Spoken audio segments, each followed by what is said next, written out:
Maka kan aturan perang di dalam Islam itu diantaranya satu, tidak boleh menghancurkan tempat peribadahan orang Yahudi dan Nasrani. Ini aturan perang di kalangan Muslim. Kemudian tidak boleh membunuh anak kecil, tidak boleh membunuh orang yang sudah tua, tidak boleh membunuh wanita. Ini aturan perang yang diterapkan di dalam Islam itu sendiri. Maka yang boleh diperangi dan yang boleh dibunuh adalah orang yang membawa senjata dan memang orang masuk ke dalam medan pertempuran. Aturan mainnya kan demikian. Ketika Spanyol itu bisa ditaklukkan, maka di situ kan pemerintahan Turki Utsmani di saat itu tetap memberikan kebebasan mereka untuk memeluk agama Yahudi.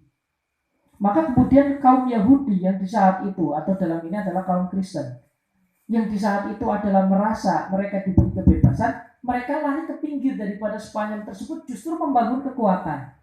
Baru setelah itu mereka ambil alih Spanyol. Ketika bisa diambil alih, apa yang terjadi?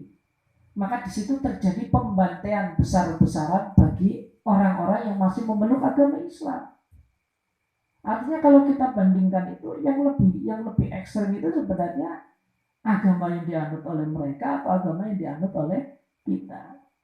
Dalam kita itu kan ada yang namanya ahli dhimmah.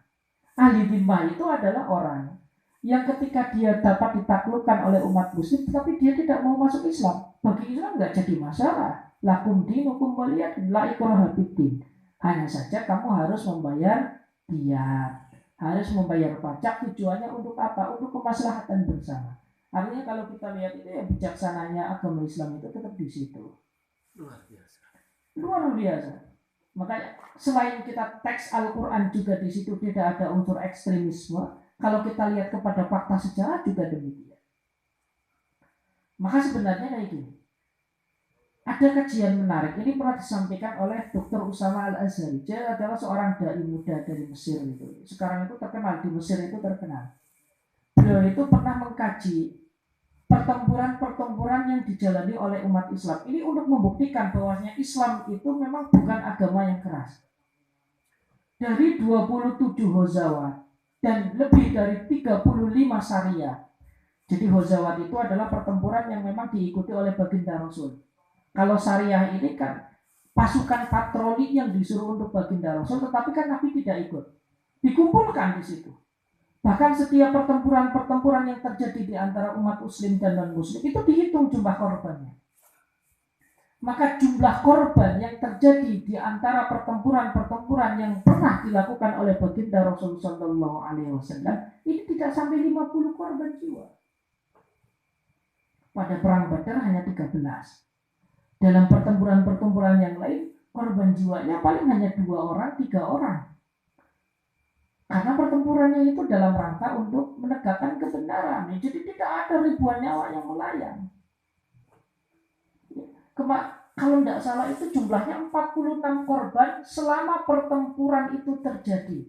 Lebih dari 50 pertempuran itu hanya memakan sekitar 46 atau 48 korban. Dan yang paling banyak itu di perang Badar, 13 orang. Dari 313 pasukan. Ini kajian yang menarik. Jadi dalam masa 23 tahun, pertempuran yang terjadi sekitar 50 lebih dari 27 Ghazawat ditambah dengan lebih dari 35 Syariah. Ya 50 berapa? Kisaran 60. Korban yang ada itu kisaran 46 atau 48, saya lupa. Dan yang paling banyak itu adalah korban syuhada yang ada di dalam perang Badar. Ini artinya apa? Karena memang meskipun ada pertempuran di kalangan umat muslim, tapi kan korbannya sedikit sekali. Dan korban ini kan kebanyakan ada akibat perang tanding. Jadi kan dulu tradisi orang Arab itu kan ketika perang itu ada istilah mubaroza. Mubaroza itu duel. Kan dalam setiap pertempuran kan biasanya demikian. Ada duel dulu.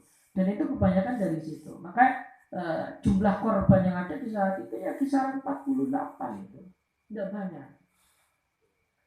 Dari perang yang terjadi lebih dari 20 tahun.